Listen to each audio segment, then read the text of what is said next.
What's up guys? My name is Ryan with Horton Barbell, and in this video I'm going to talk about 10 of my favorite exercises for training football players. I've been working as a collegiate sports performance coach for almost 20 years now, working at places like the University of Tennessee and Georgia Tech. And being strong and being powerful on the football field is not only a key to success on the field, but it's also a key to help keep you healthy and reduce that risk of injury. My number one exercise for football players is the power clean. I'm a huge believer in the Olympic lifts, to building a powerful athlete using the triple extension of the hips, the knees, and the ankles. And there's a lot of different options to choose from here, whether it's full cleans, power cleans, a lot of different variations. But power clean is one of the exercises that is most popular, most widely known, most done with athletes at all different levels. And because you're catching in a tall position and not jumping down underneath of it, you're actually getting a little bit of extra upper back work, which is also really good for football players. Number two is the back squat. The back squat is basically the king of all exercises. If you want to build lower body strength, there is no exercise better that's going to help build that lower body strength quicker and more effectively than the back squat. The back squat's not only going to make the leg stronger, it's going to make the low back stronger, it's going to make the core stronger. It's one of the most pivotal exercises that you can do. Yes, there's also front squats. Yes, there's also different types of squatting, one of which I'll talk about here in a few exercises. But back squatting for a football player, in my opinion, is an absolute must to have in your program. Number three is my favorite upper body exercise for football players and really just about any athlete, and that is pull-ups. Pull-ups are an amazing bodyweight exercise that you can build a ton of upper body strength, and there's also tons of modifications and variations that you can do with pull-ups as well. You can go weighted pull-ups, you can go tempo pull-ups. If you need a band for assistance for some of your bigger offensive linemen, defensive linemen, you can do that as well.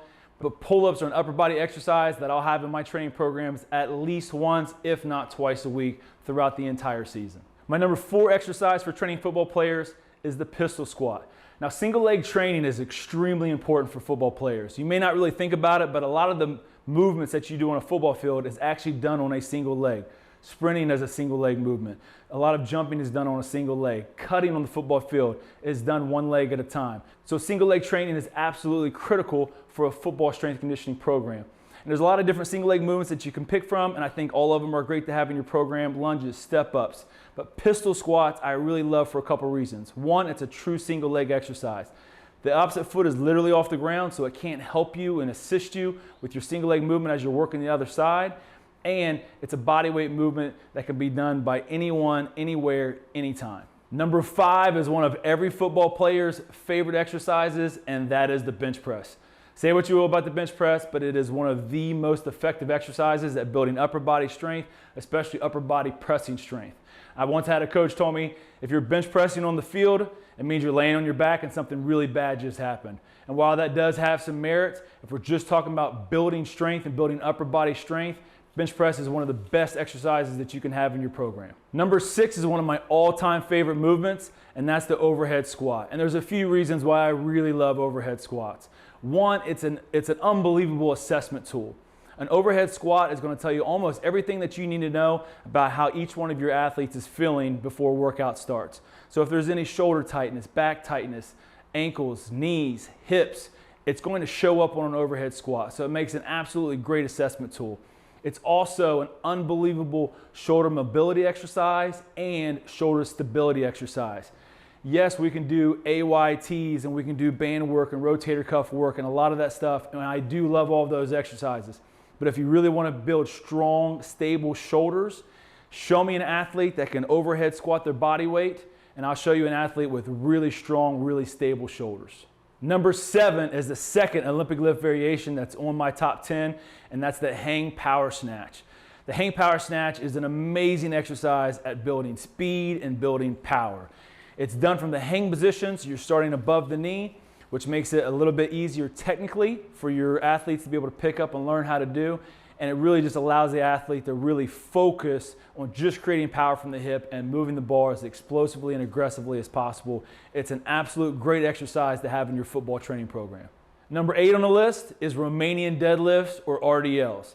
Now, Louis Simmons, the famous founder of Westside Barbell, always likes to say that your squat is only as strong as your back, and there's a lot of truth to that. And there's really no exercise that's going to train and strengthen your posterior chain from your back to your rectors to your glutes to your hamstrings as effectively as RDLs. It's definitely an exercise that adds a whole lot of value to your strength and conditioning program.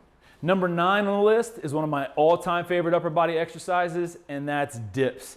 I still remember being a high school football player, and our football coach would stop us before we walked out of the weight room. And before you left the weight room, you had to do 2 sets of 25 dips. And he would always tell us, if you want to have a strong bench press, you need to do dips. And after 20 years in sports performance, I think the dude knew what he was talking about, because dips is one of the best exercises that you can do to build pressing strength, chest strength, triceps.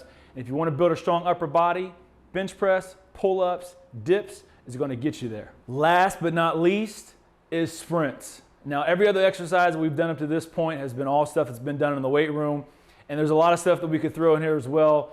I didn't put any plyometrics on the list, but a lot of those would have merit, have value to be on a top 10 list.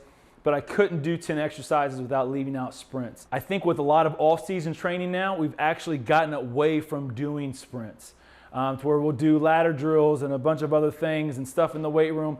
But just getting out, lining up, and just running as fast as you can, I don't think we do that nearly as much as we should. And if you want to train your hamstrings, and if you want to make sure your hamstrings are prepared for that first big long play on the football field once camp starts, you better be sprinting in the off season so those hamstrings are ready to open up and go full speed.